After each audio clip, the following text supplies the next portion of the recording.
യോശുവ അധ്യായം 13 ദേശവിഭജനം.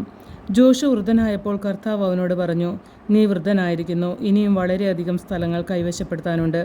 അവശേഷിക്കുന്ന സ്ഥലം ഇതാണ്: ഫിലിസ്ത്യരുടെയും ഗശൂരുടെയും ദേശങ്ങളും കാനാന്യർക്ക് ഉള്ളതെന്ന് കരുതപ്പെടുന്നതും ഈജിപ്തിന് കിഴക്ക് ഷീഹോർ മുതൽ വടക്ക് എക്രോൻ്റെ അതിർത്തികൾ വരെയുള്ള സ്ഥലവും ഫിലിസ്ത്യ രാജാക്കന്മാർ ഭരിച്ചിരുന്ന ഗാസ, അഷ്ദോദ്, അഷ്കലോൺ, ഗത്ത്, എക്രോൺ എന്നീ 5 പ്രദേശങ്ങളും തെക്ക് ആവിൻ ദേശവും കാനാൻ ദേശവും സീദോന്യരുടെ മൊറാറയും അമോര്യരുടെ അതിർത്തിയായ അഫേക്ക് വരെയും ഗബാല്യരുടെ ദേശവും ഹെർമോൺ മലയുടെ താഴെ ബൽഗാദ് വരെ മുതൽ ഹമാത്തിലേക്കുള്ള പ്രവേശനം വരെയും ലബനോനും മിസ്രെ ഹോത്മായി മിന്നും ലബനോനും ഇടയ്ക്കുള്ള സീദോന്യരുടെ മലപ്രദേശങ്ങളും ഇതിൽപ്പെടുന്നു. ഇസ്രായേൽ ജനം മുന്നേറുന്നതനുസരിച്ച് ഞാൻ തന്നെ അവരെ അവിടെ നിന്ന് ഓടിക്കും. ഞാൻ നിന്നോട് കൽപ്പിച്ചിട്ടുള്ളതുപോലെ നീ ആ ദേശം ഇസ്രായേൽക്കാർക്ക് അവകാശമായി കൊടുക്കണം. ഈ ദേശം 9 ഗോത്രക്കാർക്കും മനാസയുടെ അർദ്ധഗോത്രത്തിനും അവകാശമായി വിഭജിച്ചു കൊടുക്കുക. ജോർദാന് കിഴക്ക് റൂബൻ, ഗാദ് ഗോത്രങ്ങളും മനാസയുടെ മറ്റ് അർദ്ധഗോത്രവും കർത്താവിൻ്റെ ദാസനായ മോശ നൽകിയ ദേശം നേരത്തെ തന്നെ കൈവശമാക്കിയിരുന്നു. ജോർദാൻ നദിയുടെ കിഴക്ക് വശത്തായിരുന്നു അത്.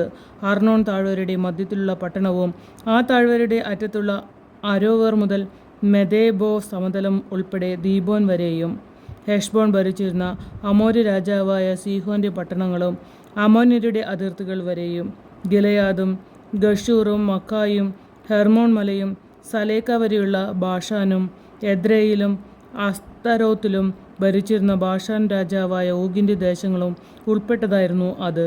ഓഗ് മാത്രമേ റഫായിം കുലത്തിൽ അവശേഷിച്ചിരുന്നുള്ളൂ. ഇവരെ മോശ തോൽപ്പിച്ചു പുറത്താക്കി.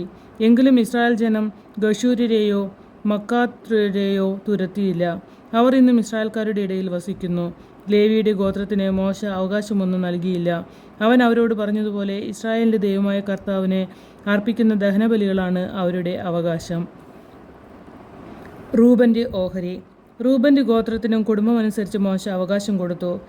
മെദേബായോട് ചേർന്ന് കിടക്കുന്ന സമതലങ്ങളും അർണോൺ താഴ്വരയുടെ മധ്യത്തിലുള്ള പട്ടണവും ആ താഴ്വരയുടെ അറ്റത്തുള്ള അരോവറും ഉൾപ്പെട്ടതാണ് അവരുടെ ദേശം.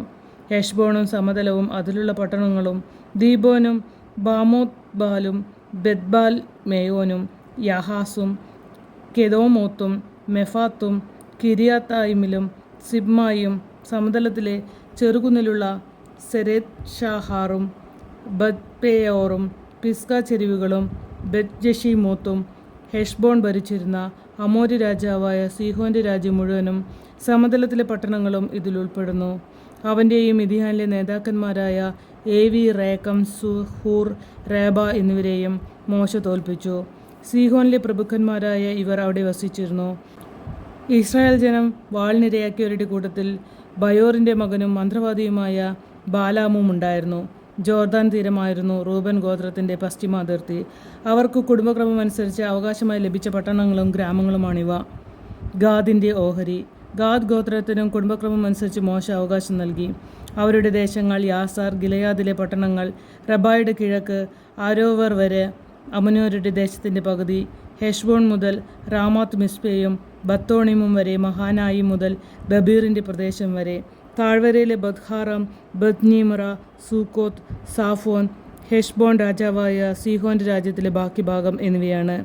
കിനരോത്ത് കടലിൻ്റെ താഴത്തെ അറ്റം വരെ ജോർദാൻ്റെ കിഴക്കേ തീരമാണ് അതിൻ്റെ അതിർത്തി.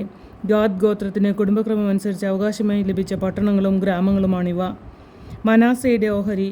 മനാസയുടെ അർദ്ധഗോത്രത്തിന് മോശ കുടുംബക്രമമനുസരിച്ച് അവകാശം നൽകി. അവരുടെ ദേശം മഹാനായിം മുതൽ ബാഷാൻ മുഴുവനും, ബാഷാൻ രാജാവായ ഓഗിൻ്റെ രാജ്യം മുഴുവനും, ബാഷാനിലുള്ള ജായിറിൻ്റെ എല്ലാ പട്ടണങ്ങളും 60 പട്ടണങ്ങളും, ഗിലെയാദിൻ്റെ പകുതിയും, അഷ്തരോത്ത്, എദ്രയിലെ എന്നീ ബാഷാനിലെ ഓഗിൻ്റെ രാജ്യത്തുള്ള പട്ടണങ്ങളും ഉൾപ്പെട്ടിരുന്നു. മനാസയുടെ മകനായ മാക്കീറിൻ്റെ സന്തതികളിൽ പകുതി പേർക്ക് കുടുംബക്രമമനുസരിച്ച് ലഭിച്ചതാണിവ. ജെറിക്കോയുടെ കിഴക്ക് ജോർദാൻ അക്കരെ മൊവാബ് സമതലത്തിൽ വെച്ച് മോശ അവകാശമായി വിഭജിച്ചു കൊടുത്തവയാണിവ.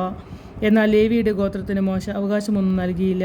അവൻ അവരോട് പറഞ്ഞതുപോലെ ഇസ്രായേലിൻ്റെ ദൈവമായ കർത്താവ് തന്നെയാണ് അവരുടെ അവകാശം.